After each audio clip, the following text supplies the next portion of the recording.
गीता सत्संग में आप सभी का स्वागत। जहां हम सूत सर से आजकल ईशावास्योपनिषद के बारे में पहले जान रहे थे। हमने परमात्मा को जानने का प्रयास किया सर के साथ, और आज हम आगे की चर्चा जारी रखेंगे। सर को प्रणाम और निवेदन कि आज के सेशन की शुरुआत करें। आशु जी, बहुत बहुत धन्यवाद। मेरी ओर से आप सभी को प्रणाम। और मैं ये समझता हूँ कि हमने अभी तक आसानी से ये जाना होगा कि जो कुछ है इस संसार में वो सब ईश्वर में लिपटा हुआ है। हम सब उसके अंश हैं। वह सर्वव्यापी है और वह पूरे ब्रह्मांड में समाया हुआ है। राकेश में नहीं दूसरे। जगत्याम जगत जिसको कहा है, सूर्य का जगत है, पृथ्वी का जगत है, आकाश गंगाओं के जगत हैं। उन सब जगतों को मिलाकर जो जगत बनता है उसके बारे में हमने ऑलरेडी चर्चा कर ली थी। और हम ये जानते हुए कि हम सब उस ईश्वर के एक अंश हैं, और हमें जहां उस ईश्वर ने रखा है वहीं रहते हुए हमें जो अच्छा हो सके, भला हो सके, वो हमें करना है। भगवत गीता में या आगे की चर्चा में जो भी कुछ हो, आगे हमने देखना है कि ईश्वर को जानते हुए ये ना माने कि भगवत गीता के पढ़ लेने के बाद हमें ईश्वर के दर्शन हो जाएंगे। ऐसा ना माने। ईश्वर के दर्शन हो गए हैं और हमने उसको जान लिया है कि आप भी ईश्वर हैं, मैं भी ईश्वर हूं, मेरे चारों तरफ जो मेरे मित्र हैं, शत्रु हैं, वो सभी ईश्वर का ही अंश हैं।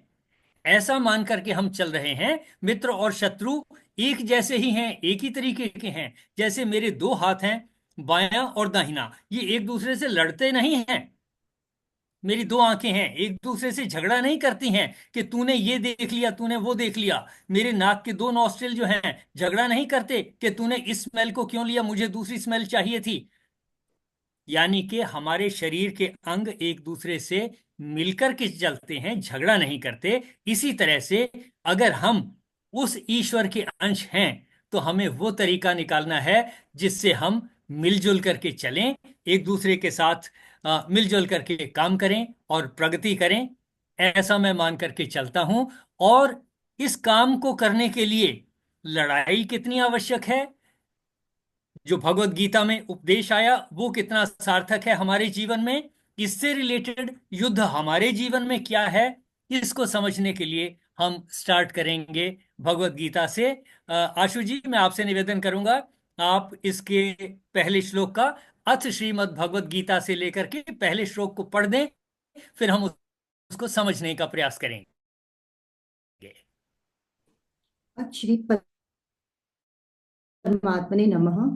प्रथमोऽध्यायः अर्जुन विषाद योग। श्लोक एक।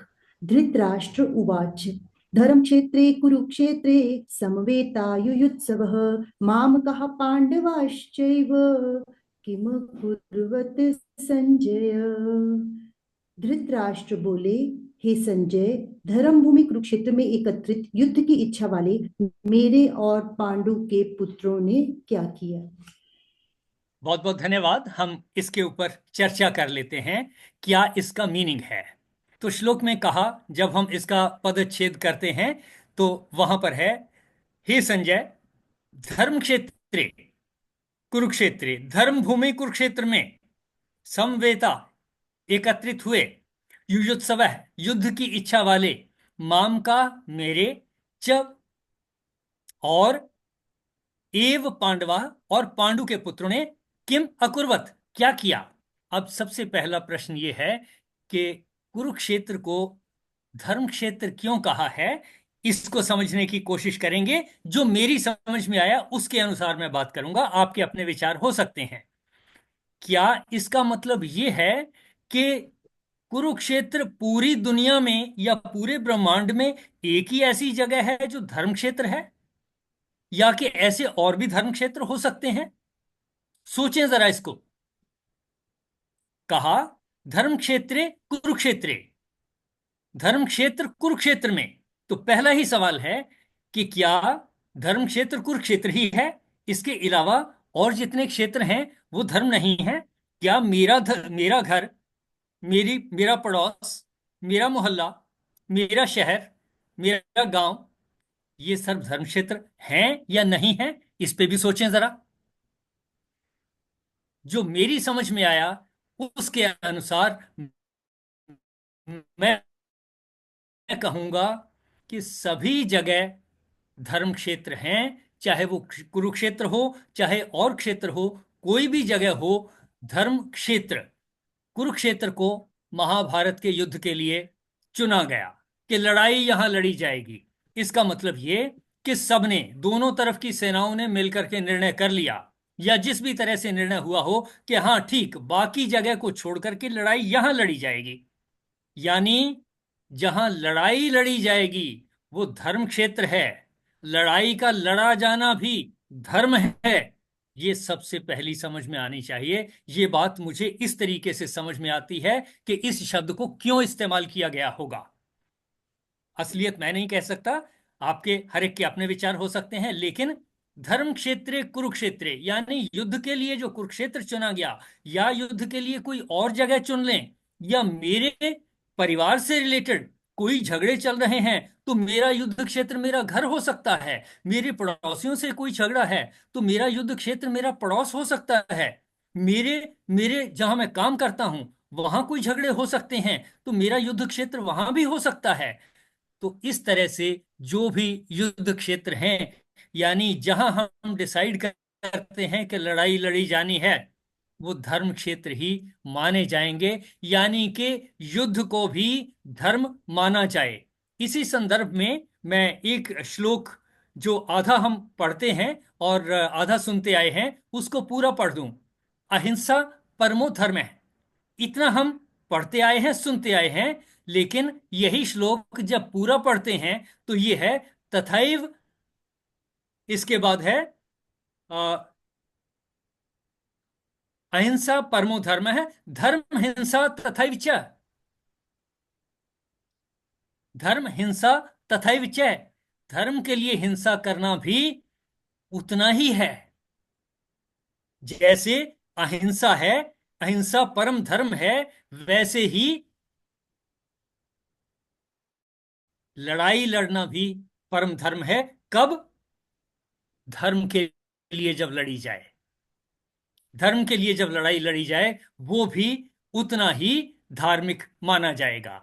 तो यहां पर हम कहेंगे कि हमारे जीवन से ये जुड़ा हुआ है। हमारे जीवन में भी जो कठिनाइयां हैं, हमारे भी जो शत्रु हैं, उनसे हमारे जो झगड़े हैं, चाहे वो परिवार के हों, चाहे पड़ोस के हों, चाहे किसी वर्क प्लेस के हों, या किसी मोहल्ले के हों, शहर के हों, किसी और के हों, छोटे लेवल के हों या बड़े लेवल के हों, ये सब झगड़े जो हैं एक तरीके से कुरुक्षेत्र की लड़ाई ही हुए माने जाएंगे।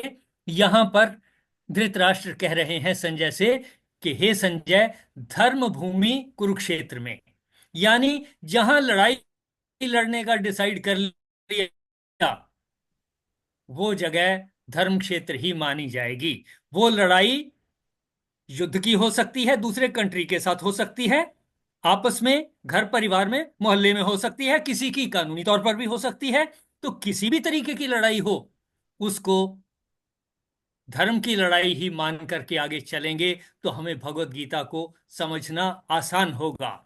धर्म क्षेत्रे कुरुक्षेत्रे, हे संजय, धर्म भूमि कुरुक्षेत्र में समवेता एकत्रित हुए युयुत्सव है, युद्ध की इच्छा वाले, यानी युद्ध जिनकी करने की इच्छा होती थी वो पहले से डिसाइड कर लेते थे ओके हम लड़ाई लड़ेंगे। अब आगे जो है काम नहीं चल रहा, जो इश्यूज हैं वो सॉल्व नहीं हो रहे, रिजॉल्व नहीं हो रहे हैं, तो लड़ाई लड़नी पड़ेगी, देखा जाएगा फिर।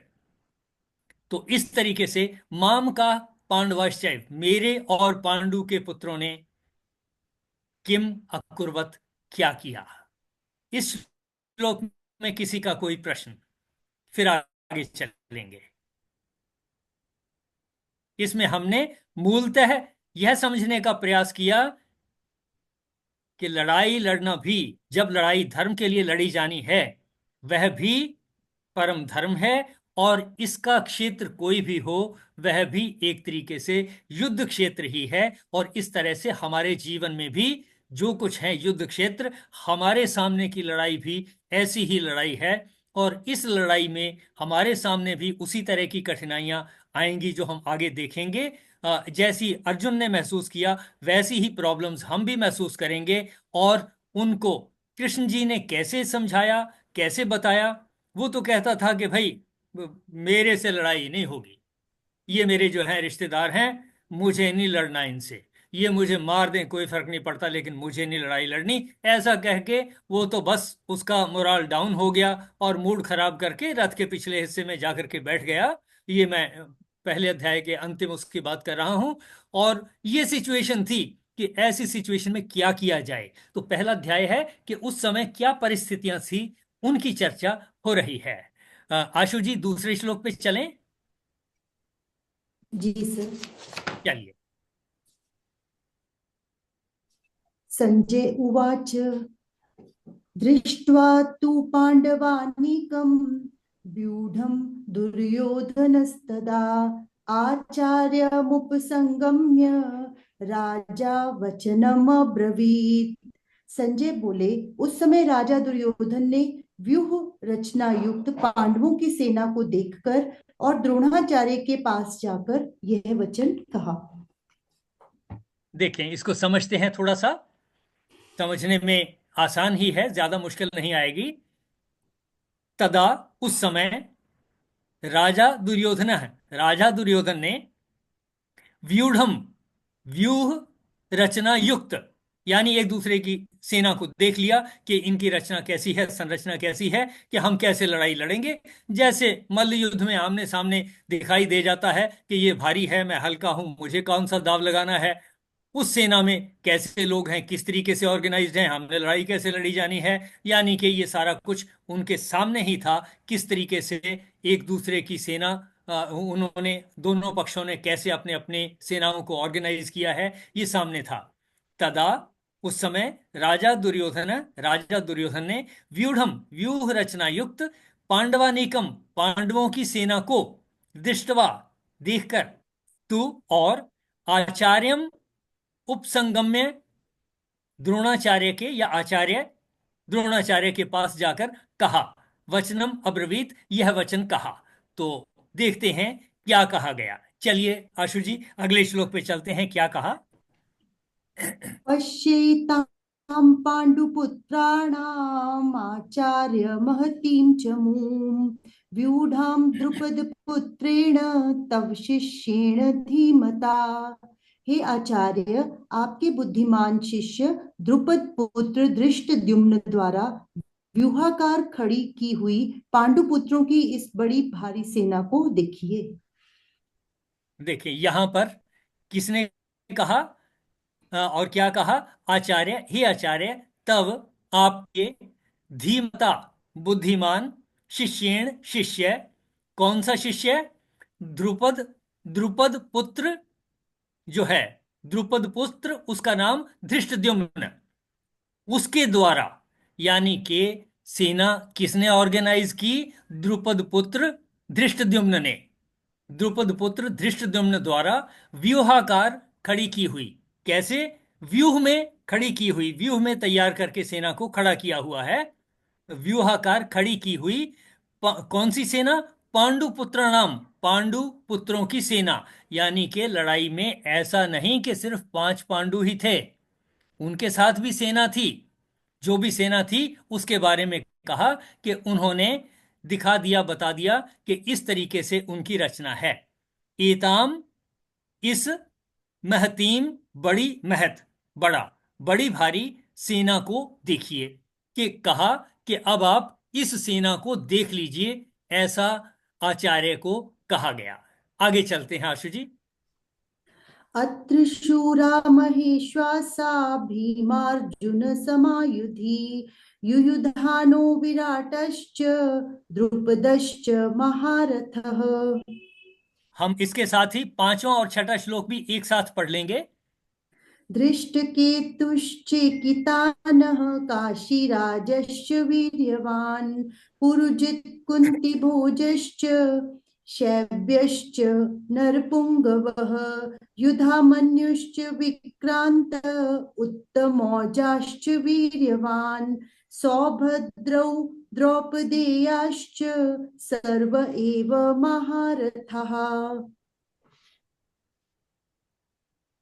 अर्थ पढ़ दें इनके। इस सेना में बड़े बड़े धनुषों वाले तथा युद्ध में भीम और अर्जुन के समान शूरवीर सात्यकी और विराट तथा महारथी राजा द्रुपद, दृष्टकेतु और चेकितान, बलवान काशीराज, पुरजित, कुंती भोज और मनुष्यों में श्रेष्ठ शैव्य, पराक्रमी युधामन्यु तथा बलशाली उत्तमौजा, सुभद्रा पुत्र अभिमन्यु तथा द्रौपदी के पांचों पुत्र, ये सभी महारथी हैं। देखिए, इसमें डिस्क्रिप्शन दे दी कि कौन कौन से बलशाली योद्धा हैं, योद्धाओं के बारे में है। हमारे जीवन में इसी तरीके से मैं हूं, मेरे परिवार में जो हैं वो सभी योद्धा हैं, आप हैं, आपके परिवार में जो हैं वो सभी योद्धा हैं। हमारे सामने जो चुनौतियां हैं उसमें जो चुनौती देने वाले हैं हमें, उनमें भी इसी तरीके से वो खुद हैं, उनके मित्र होंगे, उनके रिश्तेदार होंगे, वो हमें चुनौती देते हैं। कोई पड़ोसी होंगे, उनके मित्र और उनके रिश्तेदार, वो हमें कहीं चुनौती देते हैं। और हमारे परिवार में भी इसी तरीके से हमारे जीवन में हमारी तरफ से भी शक्तिशाली और समझदार लोग होंगे बहुत सारे। इसी तरह से जहां से कहीं से मनमुटाव है हमारा, उनके साथ भी जो कुछ है तो उनमें भी बहुत लोग शक्तिशाली होंगे। तो जिस तरह से दोनों पार्टियों में, दोनों साइडों में, महाभारत के युद्ध में, कुरुक्षेत्र में, दोनों पार्टियों में आमने सामने ये सब लोग थे, उसी तरह से हमारे जीवन में भी ऐसे ही लोग हैं। यानी कि हमें देखना है कि इसी तरह से परिस्थितियां हमारे जीवन में जो सामने हैं, मैं उनको भगवत गीता के श्लोकों के साथ कैसे कोरिलेट करूं, ताकि मैं जान सकूं मुझे अपने जीवन में किस स्टेज पर, किन परिस्थितियों में क्या डिसीजन लेना उचित होगा। मैं फिर समरी में कहूं, ये जो श्लोक पढ़े गए जिसमें बताया गया कि दोनों साइड से ये लोग जो हैं वो युद्ध के लिए शामिल हैं, इनमें कौन कौन हैं जो बड़े हैं, शक्तिशाली हैं, और उनके बारे में डिटेल में बताया गया। ऐसे ही मैंने कहा कि हमारे जीवन में भी जो कुछ है, हम हैं, हमारे अपोनेंट हैं, कहीं मनमुटाव है, कहीं कुछ है। ये ठीक वैसी ही परिस्थिति है जैसे वहां पर परिस्थितियां थी। उन्होंने जैसे उनको हैंडल किया, वैसी ही परिस्थितियों में, हमारी परिस्थितियों में हमने कैसे हैंडल करना है, ये हमने भगवत गीता से सीखना है। फिर दोहरा दूं कि ईश्वर को हमने जान लिया, ईश्वर उनकी तरफ भी है, यानी कौरवों की तरफ भी है या था, और पांडवों की तरफ भी था। ये ना समझ लें कि कृष्ण जी सिर्फ पांडवों की तरफ थे तो कौरवों की तरफ कोई भगवान नहीं था, परमात्मा पांडवों कौरवों की तरफ नहीं था, ऐसा मत समझ लेना। बाकी जैसा भी आप शब्दों के अर्थ और श्लोकों के अर्थ मानना चाहे माने, लेकिन मेरा यह मानना है कि कौरव भी उस परमात्मा के अंश थे, पांडव भी उस परमात्मा के अंश थे। श्री कृष्ण के बारे में जो भी कुछ कहा जाए, आप जैसा माने, उनको ईश्वर माने, परमात्मा माने, या परमात्मा का अंश माने, या परमात्मा का कोई अवतार माने, कैसे भी माने, उस पर मुझे कोई आपत्ति नहीं। लेकिन हम सब यानी कि दोनों सेनाएं उस ईश्वर का ही अंश थी, और इन दोनों सेनाओं में आपस में मनमुटाव रहा जिसको हल नहीं किया जा सका, और अंततः निर्णय हुआ कि लड़ाई करके ही हल करेंगे। देखें, यहां तक किसी का कोई प्रश्न, मैंने ये कोशिश की कि हम भगवत गीता को कोरिलेट कर सकें अपने जीवन के साथ, उन परिस्थितियों के साथ, इन परिस्थितियों के साथ, और ईश्वर क्या है। अगर कोई कहे कि भाई ईश्वर तो कौरवों की तरफ था नहीं, ऐसा नहीं है। ईश्वर कौरवों की तरफ भी था, ईश्वर पांडवों की तरफ भी था, दोनों तरफ था, वो बराबर है सबके लिए।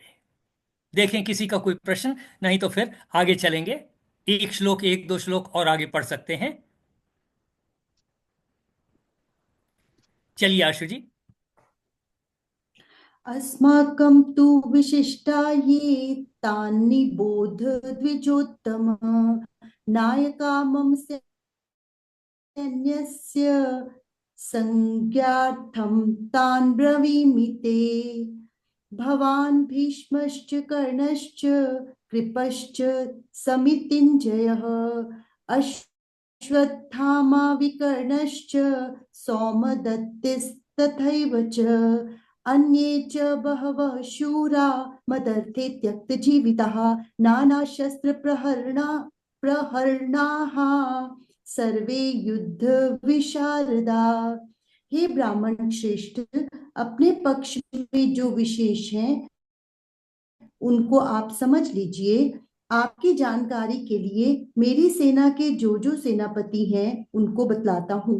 आप द्रोणाचार्य और पितामह भीष्म तथा कर्ण और संग्राम विजयी कृपाचार्य तथा वैसे ही अश्वत्थामा विकर्ण और सोमदत्त का पुत्र भूरिश्रवा और भी मेरे लिए अपने जीवन की आशा त्याग देने वाले बहुत से शूरवीर अनेक प्रकार के शस्त्रास्त्रों से सुसज्जित और सबके सब युद्ध में चतुर हैं। देखें, इस सब में भी व्याख्या है। हमें इतना ही ध्यान रखना है कि दोनों में जैसे यहाँ व्याख्या की गई है कि कहाँ कहाँ कौन कितना चतुर है, सुसज्जित है, उसके पास कौन से अस्त्र शस्त्र हैं और कौन कितना बलवान है, ऐसे ही हमें देखना है कि हमारे जीवन में भी जो हमारे अपोनेंट हैं, कोई कानूनी तौर पे हो सकता है या कोई अगर आसपास लड़ाई सामने आमने सामने हो सकती है तो शारीरिक तौर पे किसी में बल ज्यादा हो सकता है, किसी में कम हो सकता है। और कहीं अगर कंपटीशन है, कहीं कोई कॉम्पिटिटिव एग्जाम है, कुछ है, तो मेरी नॉलेज कुछ और है, मेरे साथ के दूसरे साथियों की नॉलेज कुछ और होगी। ये भी तो कंपटीशन ही है, ये भी तो लड़ाइयाँ ही हैं कि इनमें से फिर सिलेक्ट किया जाएगा, फिर डिसाइड किया जाएगा, मेरिट लिस्ट बनेगी, टॉप में कौन आता है, पीछे कौन रहता है, फिर बहुत सारे सवाल खड़े होते हैं। लेकिन यहां तक जो है इतना समझ में आता है कि उस समय भी समझदार लोग भी थे, पढ़े लिखे थे, शक्तिशाली थे, लेकिन फिर भी युद्ध को रोक नहीं सके। अभी तक तो हम तो यहां देख रहे हैं, डिस्क्रिप्शन में आ रहा है कि कौन था, ये डिस्क्रिप्शन आ रहा है, और उनमें चतुर कौन था, सुसज्जित कौन था, कौन बलवान था, कितना बलवान था, ऐसी ऐसी बातें इसमें डिस्कस हो रही हैं। आज की चर्चा हम यहीं तक सीमित रखेंगे और मैं आपसे अभी निवेदन करूंगा कि जितना आज हमने सीखा, इसकी समरी को एक आध दो चार लाइन में जितना आप कह सकें कि हमने क्या सीखा, आज के जितने श्लोक हमने पढ़े, इससे हमने क्या सीखा। पहले मैं एक बार कह दूं कि मैंने क्या सीखा। मैंने ये सीखा मैंने ये सीखा कि उस समय भी दोनों तरफ से समझदार लोग थे, गुरु थे, पढ़े लिखे थे, शाली थे, सुसज्जित थे, लेकिन आपस में अपने झगड़ों को सुलझा नहीं पाए, अंततः युद्ध करना पड़ा। हमारे जीवन में भी इसी तरह से शक्ति के अनुसार आपस में मल्ल युद्ध तो नहीं होगा, लेकिन हमारे युद्ध क्या हैं, कोई कंपटीशन है, कहीं किसी नौकरी में है, या किसी के जो मुकदमों में कोई चल रहे हैं, इस तरीके की लड़ाइयां हैं। ये मेरी समझ में आता है कि तब भी इसी तरीके से थी लड़ाइयां, पढ़े लिखे भी थे और कम पढ़े लिखे भी थे, और आज भी इसी तरीके से हैं। अच्छे पढ़े लिखे भी हैं, बगैर पढ़े लिखे भी हैं, लेकिन लड़ाइयां अपनी जगह हैं। वो किसी एक वीडियो में मैं देख रहा था कि 5 करोड़ मुकदमे कोर्टों में लंबित हैं, और उन्होंने कहा कि 5 करोड़ में अगर हर परिवार के 6 सदस्य गिने जाएं तो 30 करोड़ लोग जो हैं मुकदमों के साथ जूझ रहे हैं। और उन्होंने फिर आगे कहा कि और भी इसके अलावा बहुत से मुकदमे हैं, ऐसी बात कही है। तो इसका मतलब बहुत सारे लोग हैं, हम सब ऐसी ही कठिनाइयों से जूझ रहे हैं, और हम ऐसी ही परिस्थितियों में कोई ना कोई सॉल्यूशन ढूंढने का प्रयास कर रहे हैं। तो हमें ये जानना है, हमें, मेरी समझ में ये आया कि जो परिस्थितियां हमारे पास हैं, कोई भी परिस्थितियां हों, हमने इन परिस्थितियों के अनुसार देखना है कि कौन सा रास्ता भगवत गीता से हमें मिल सकता है। देखें जरा, आप भी अपनी बात को कहें कि आपने क्या समझा आज के जो श्लोक हैं इनसे। जय श्री कृष्ण जी। जय श्री कृष्ण जी। आज तो आपने वह धर्म क्षेत्र, ये लफ्ज भी वैसे बहुत ज्यादा सोचने वाला है। मेरी तो ये है, ये युद्ध धर्म की नीतियों पर भी लड़ा गया है। इसमें कुछ नियम बनाए गए थे भाई, जब घंटी बजती है, बंद होता है, तो वो नियम थे कुछ। इसलिए इसको धर्म क्षेत्र शायद कहा गया हो। मैं आपकी बात से सहमत हूं, ठीक। और नंबर 2 श्लोक में राजा, दुर्योधन को राजा क्यों कहा गया? राजा तो धृतराष्ट्र थे, उस टाइम दुर्योधन को राजा कहा गया है। दुर्योधन को राजा उसमें कहा है, दूसरे श्लोक में दुर्योधन को राजा कहा है। हाँ, राजा तो एक ही होता है राजा तो। आपकी बात ठीक है, लेकिन इसके ऊपर मैं कुछ नहीं कह पाऊंगा। किसी की नॉलेज हो तो हमें जरा अवगत कराएं, जो भी इसको और समझते हो। हाँ, वो ऐसा है कि जो अपोजिशन पार्टी थी उसका राजा दुर्योधन था। चाहे वो मकार था, कैसा था, लेकिन द्रोणाचार्य जी भी उसी का अन्न खाते थे। इसलिए वो जो अपोजिशन पार्टी में ये राजा था दुर्योधन, वो अपोजिशन पार्टी का राजा था, वैसे राजा नहीं था। वैसे तो द्रोणाचार्य जी गुरु जी थे और कृष्ण भगवान जी तो भगवान ही हैं। उन्होंने सारी कोशिश की थी युद्ध को रोकने के लिए, लेकिन युद्ध रुक नहीं सका था, इसलिए युद्ध हुआ था। और दुर्योधन अपोजिशन पार्टी का राजा था। हरिओम हरिओम। धन्यवाद, बहुत बहुत धन्यवाद। बाकी बाकी मेंबर भी अपनी बात कहें, कुछ ना कुछ जैसा उन्होंने समझा है। सर मैं ये कहना चाहूंगी कि उसको दुर्योधन को राजा इसलिए कहा कि राजा तो धृतराष्ट्र थे, लेकिन काम सारा दुर्योधन ही देखता था। तो इसलिए शायद क्योंकि मतलब इन नेम खाली धृतराष्ट्र राजा थे, तो बाकी सारा राजा वाला काम क्योंकि दुर्योधन कर रहा था, इसलिए शायद उसको यहाँ पे राजा चलिए, डिनोट किया।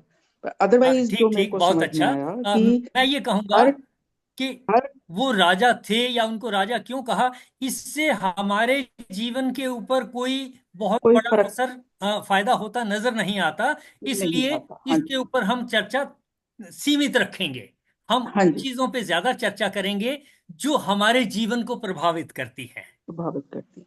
तो अभी मतलब इस तरह के सर्कमस्टांसेस जिसमें अ, हमारा किसी के साथ कोई आर्ग्यूमेंट या कुछ होता है, वो हमेशा से रहा। ये मेरी समझ में आया कि चाहे वो कुरुक्षेत्र में महाभारत का टाइम था या आज की डेट में हमारा टाइम है, डिफरेंस ऑफ ओपिनियंस की वजह से ये प्रॉब्लम हमेशा ही रही।